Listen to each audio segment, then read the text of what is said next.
आज मैंने second time फिर से इस फ़ोन को बाय किया एंड इसमें है Samsung Galaxy A52s। Sorry guys, आज मैंने इसको बाहर ही खोल लिया। मेरे साथ अभी लास्ट वीक ही स्कैम हुआ है। ये फ़ोन मुझे पड़ा है 25749 का। अब आप सोच रहे होंगे कि मैंने दोबारा क्यों बाय किया। जो मेरे पास इससे पहले था ना, वाइट रंग का, आपने देखा होगा, वो फ़ोन मैंने ट्रेड करके Galaxy Fold 4 ले लिया। इस फ़ोन में देखिए कमाल क्या है, और ये फ़ोन अभी भी आपको क्यों बाय करना चाहिए अगर आप एक ओवरऑल बैलेंस्ड फ़ोन चाहते हैं। A53 आप जानते हैं, नॉट अ ग्रेट फ़ोन, उसमें कुछ इश्यूज़ हैं, स्पेशली एक्सिनोस प्रोसेसर बहुत ही क्रैपी उसमें है। ये एग्जैक्टली सेम फ़ोन है, जस्ट CPU डिफरेंस है। चलिए गाइस, फ़ोन को ओपन करते हैं और मैं आपको सारी बातें बताऊंगा कि आप इस फ़ोन को क्यों बाय करें। बॉक्स देखिए थोड़ा सा मोटा है, यहाँ पे आपको कुछ अच्छी चीज़ें मिलेंगी। चार्जर दिया जा रहा है, इवन दो जस्ट 15 वॉट का है, ये फ़ोन 25 वॉट सपोर्ट करता है, बट यहाँ पे दिया जा रहा है। अगर आप A53 कंसिडर करेंगे तो वहाँ पे आपको चार्जर नहीं मिल रहा है। No case, so cheap Samsung. एक अच्छी बात क्या लगती है सैमसंग के इस A सीरीज़ के फ़ोन में, आई मीन कलर बहुत ही अच्छे आते हैं। अब इस फ़ोन का डिज़ाइन देखिए, यहाँ पे क्या है, मैट फिनिशिंग दी गई है, यूनिबॉडी बैक पैनल है, कोई भी यहाँ पे एक्स्ट्रा ऐसा नहीं दिया गया है जहाँ पे डस्ट सेटल हो, क्योंकि स्लोली ऐसे कर्व पे ये। बेस्ट पार्ट क्या है कि ये IP67 है। इस प्राइस रेंज में ना आई डोंट थिंक सो आपको कोई भी फ़ोन मिलेगा जो IP67 है। हमने इस फ़ोन को 24 आवर फ्रीज करके रखा है, कोई भी दिक्कत नहीं आई, फ़ोन प्रॉपरली वर्क करेगा। प्लस पॉइंट यहाँ पे मिलता है। Let's check out the SIM tray. Most likely आप सोच रहे होंगे कि यहाँ पे भी SD कार्ड लगाने का ऑप्शन नहीं मिलेगा, बट बैम, यहाँ पे आप या तो ड्यूअल 5G सिम लगा सकते हैं या आप एक SD कार्ड प्लस एक सिम लगा सकते हैं। इस फ़ोन को ऑन होने में 1 मिनट के अराउंड लगता है। जैसे कंप्यूटर बूट होता है ना, तो ये काफ़ी देर तक बूट होता रहता है। एनीवे, बाहर तो ऑन हो जाता है, आप चाहे तो यहाँ से इसको यूज़ कर सकते हैं, बट अंदर का फ़ोन ना बहुत टाइम लगाता है। बैक टू दिस फ़ोन बात करते हैं गाइस, और यहाँ पे क्या क्या प्रोज एंड कॉन्स आपको मिल सकते हैं। डिस्प्ले पे हम बाद में आते हैं, फिलहाल चलिए सॉफ्टवेयर पे चलते हैं। अब यहाँ पे आपको सैमसंग का One UI मिलता है। कुछ यहाँ पे कॉन्स हैं, मेन कॉन्स तो ये है कि आपको कुछ बहुत सारे एप्लीकेशंस यहाँ पे मिलते हैं, जैसे कि माइक्रोसॉफ्ट के बहुत सारे मिल गए, सैमसंग के आपको बहुत सारे एप्लीकेशन मिलेंगे, और कुछ एक्स्ट्रास में आपको यहाँ पे मिलने लगते हैं। कुछ अपडेट आता है तो कभी ना कुछ नए एप्लीकेशन आ जाते हैं। बट गुड पार्ट क्या है कि ऑलमोस्ट ऑल जो भी यहाँ पे एक्स्ट्रा ना, या तो आप उनको कम्प्लीटली हटा लेंगे।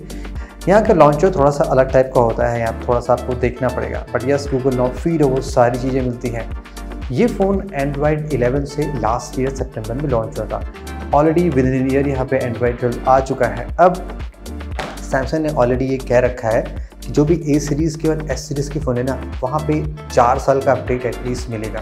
आपको गारंटीड Android 13 एंड Android 14 का अपडेट मिलेगा, यानी कि आप 2025 तक, 25 क्या आप 24 तक तो एटलीस्ट सेफ एंड सिक्योर रहिए। उसके बाद 1 ईयर का सिक्योरिटी अपडेट है। बट आपको मैं गाइस एक बात बता दूं, यस, ये भी ट्रू है कि सैमसंग के फ़ोन थोड़े से स्लो हो जाते हैं। लाइक अगर 100% परफॉर्मेंस है तो विद टाइम 80 to 90 पहुंच जाता है। Let's talk about the display. अभी गाइस मैंने यहाँ पे जैसे फुल ब्राइटनेस पे रखा हुआ है। यहाँ पे आपको देखिए टेक्निकली यहाँ पे आपको ऑलमोस्ट चीज़ें अच्छी मिल रही हैं। 120 हर्ट्ज है, सुपर एमोलेड है, फुल HD+ है, एंड यहाँ पे आपको HDR10 का भी सपोर्ट मिल रहा है। बट जो पीक ब्राइटनेस है वो अब एक्सेप्टेबल आप कह सकते हैं, एबव एवरेज है। यहाँ पे 800 निट्स की पीक ब्राइटनेस मिलती है।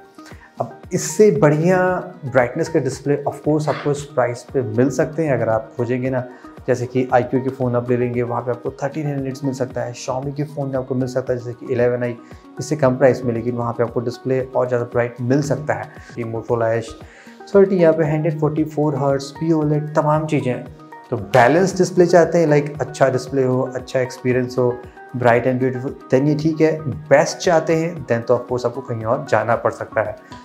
हाउ अबाउट दी परफॉर्मेंस, यहाँ पे Snapdragon 778G मिलता है। ऑन द रैम आपको 6 and 8 GB का ऑप्शन मिलता है, उससे ज़्यादा का यहाँ पे फ़ोन नहीं आता है। कुछ बेंचमार्किंग में आपको दिखा दूँ, लाइक ये है A52s in compare to Snapdragon 778G plus वाला जो वेरिएंट आया है, उसके साथ ही आप देख सकते हैं। And Dimensity 1300, even the upcoming Xiaomi 12 Lite में भी Snapdragon 778G है। For the super high performance under 30K में आपको स्नैपड्रैगन 870 ऑफ कोर्स मिल सकता है F4 Neo 6 में। 30,000 या उससे ऊपर जाना चाहते हैं लाइक 32-33 तक, तो आपको 888 भी बहुत ही आसानी से मिल सकता है। ये CPU अच्छा है, आप इसमें गेमिंग करेंगे या जो भी करेंगे ना, लैग नहीं करता है। लाइक कोई भी गेम आप प्ले करिए, सारे गेम यहाँ पे चलते हैं। अब एग्जैक्टली ये गेमर्स के लिए सुपर हाई परफॉर्मेंस फ़ोन नहीं है, बैलेंस परफॉर्मेंस है।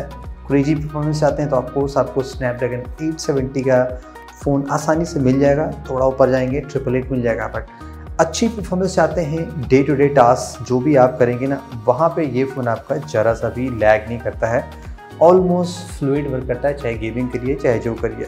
लेट्स फाइंड आउट गाइस कि स्पीकर्स कितनी लाउड है। यहाँ पे डुअल स्पीकर्स मिलते हैं, एक बॉटम में है और एक ईयरपीस में है।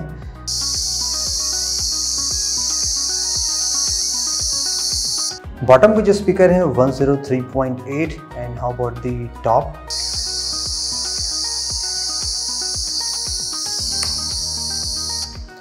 अब यहाँ पे देखिए अच्छा बुरा क्या है। गुड पार्ट क्या है कि दोनों जो स्पीकर्स हैं उनकी लाउडनेस एग्जैक्टली सेम है। जनरली टॉप वाला कम होता है, बॉटम वाला ज़्यादा होता है। नॉट दी लाउडेस्ट स्पीकर, इससे लाउड आपको आसानी से मिल जाएंगे। Xiaomi के फ़ोन के स्पीकर आप देखेंगे किसी भी फ़ोन के बहुत लाउड होते हैं, 109, 108 के अराउंड वहाँ पे डेसिबल्स में जाता है। इवन सैमसंग के फ्लैगशिप में 107, 108 तक का है, यहाँ पे 103 है। एक्सपीरियंस अच्छा है, आपको डॉल्बी एटमॉस का सपोर्ट मिलता है, तो आपको ओवरऑल इफेक्ट ठीक मिलेगा but not the loudest experience मिलेगा। And guys about the battery, जहाँ तक मैंने इस फ़ोन को throughout the year use किया ना, ये कंप्लीट 1 डे फ़ोन है। नियरली 4500 mAh की बैटरी है। बॉक्स में जस्ट आपको 15 वाट का चार्जर मिलता है, नॉट इवन 25 सपोर्ट करता है। सो आराम से 2 घंटे के आसपास लगता है। यहाँ पे कोई भी वायरलेस चार्जिंग नहीं है, ऑफ कोर्स वो यहाँ पे कट डाउन है। इस प्राइस में मिलना थोड़ा सा टफ है, बट नथिंग वालों ने दे रखा है। शायद कोई और फीचर में सैमसंग का जो फ़ोन है सीरीज़ का, उसमें ये चीज़ें मिल जाए।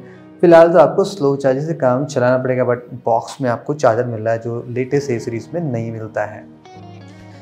And guys how about the camera, क्या यहाँ पे कुछ कमाल है कि नहीं है। सेटअप ओवरऑल यहाँ पे अच्छा दिया गया है। 64 मेगापिक्सल का मेन सेंसर है। सेकेंडरी जो कैमरा है वो 12 मेगापिक्सल का है, नॉट दी 8 मेगापिक्सल जो आजकल आपको अंडर 30K में बहुत ही आसानी से मिल जाएगा ऑलमोस्ट सभी फ़ोन में। 5 मेगापिक्सल मैक्रो है, नॉट दी 2 जो आपको मिलते हैं इसी प्राइस में, और एक एक्स्ट्रा 5 मेगापिक्सल आपको डेप्थ सेंसर दिया गया है। तो सेटअप वाइज यहाँ पे मेगापिक्सल कॉम्बिनेशन अच्छा दिया गया है। फ़ोटोज़ की बात करें तो फ़ोटोज़ यहाँ पे ठीक आती है, not the best class photos. जैसे मैंने आपको बताया, अगर आपको क्रेजी फोटोग्राफ चाहिए तो आप ऐसा फ़ोन लुकअप कर लीजिए जिसमें Sony IMX766 मिलता है। आप डिसअपॉइंट नहीं होंगे, अच्छी फोटोग्राफ वो लेता है। बट यहाँ पे भी डिटेल्स ठीक हैं, अच्छी डिटेल्स आती हैं। आउटडोर मिलेंगे, इंडोर मिलेंगे, हर जगह पे शॉट अच्छे आते हैं, एक्सेप्टेबल डिटेल्स मिलती है। हल्का सा वाइब्रेंसी इफेक्ट यहाँ पे रहता है, लाइक थोड़ा सा ओवर सैचुरेशन आप मान सकते हैं। सैमसंग मोस्टली ऐसे ही शॉट्स आपको देती है जो मे भी सोशल मीडिया में ठीक लगते हैं। अल्ट्रा वाइड यहाँ पे 8 मेगापिक्सल का नहीं है, 12 है, तो आपको थोड़ी सी बेटर यहाँ पे रिजल्ट मिलेगी। ऑल्सो जो अदर सेंसर है लाइक 5 मेगापिक्सल मैक्रो, तो आप डिसेंट मैक्रोस ले सकते हैं इंडोर आउटडोर कहीं भी। डेप्थ सेंसर 5 मेगापिक्सल का है, तो पोर्ट्रेट भी यहाँ पे अच्छा आता है। लो लाइट परफॉर्मेंस भी इस फ़ोन की मुझे ठीक लगी है। नाइट मोड ऑन कर लेंगे तो थोड़ा और बढ़िया यहाँ पे मिल जाता है। सो ओवरऑल फोटोज़ की क्वालिटी यहाँ पे आप एक्सेप्टेबल मान सकते हैं, डिसेंट भी कह सकते हैं। वीडियोस भी देखिए कमाल क्या है, यहाँ पे आप रियर कैमरे से 4K 30 की वीडियो बना सकते हैं और आपको OIS भी मिलता है। अब OIS बिग डील नहीं हो गई है, आपको 25 से 30 के फ़ोन में आसानी से मिल जाता है, लेकिन यहाँ पे आपको 25,000 के रेंज में भी OIS मिल रहा है। सेल्फी यहाँ पे 32 मेगापिक्सल की मिलती है। जनरली आपको इस प्राइस में 20 या 16 ही मिलता है, बट यहाँ पे 32 दी गई है। तो फोटोज़ यहाँ पे एक्सेलेंट ले सकते हैं। अल्ट्रा वाइड में भी थोड़ी सी आप सेल्फी ले सकते हैं, वो भी यहाँ पे बढ़िया है। और बढ़िया पार्ट क्या है कि आप फ्रंट कैमरे से 4K 30 के वीडियोस बना सकते हैं। ये एक रेयर पार्ट है जो जनरली नहीं मिलता है, बट यहाँ पे आपको दिया जाता है। डिसेंट शॉट आप ले सकते हैं, अच्छे वीडियोस बना सकते हैं। So most of the combinations के लिए लाइक डिसेंट फोटोग्राफ और बढ़िया सेटअप सभी कुछ यहाँ पे मिल जाता है। सो इन द समरी में गाइस, क्या आप इस फ़ोन को कंसीडर करें कि ना करें? देखिए, दो चीज़ें यहाँ पे अगेन फिर से हैं। अगर आप एक सैमसंग का फ़ोन लेना चाहते हैं मिड रेंज में, और जैसे मुझे ये फ़ोन 25 के आसपास मिल गया, अगर आपको और अच्छा सेल्स में, अपकमिंग सेल्स में अच्छे ऑफर्स मिल जाए लाइक 24-23 क्या पता मिल जाए, तब तो ये किलर डील है। बिकॉज जो यहाँ पे फीचर दिए गए ना वो जनरली रेयर है। और एज ए आप डिसेंट फ़ोन चाहते हैं जो एटलीस्ट 2 to 3 ईयर आराम से चल जाए, तो यहाँ पे अपग्रेड भी मिलेगा, तो ये फ़ोन 2 से 3 साल आराम से चल जाएगा। फीचर्स भी अच्छे दिए गए हैं, कैमरा सेटअप हो गया, डिस्प्ले हो गया, IP67 है, बिल्ड क्वालिटी भी अच्छी है, सभी कुछ यहाँ पे ठीक ठाक दिया गया। तो आप यहाँ पे डिसअपॉइंट नहीं होंगे। तो आपको सेल का वेट करना चाहिए। अगर ये फ़ोन आपको 2500 से नीचे मिल जाए ना, then it's a steal deal.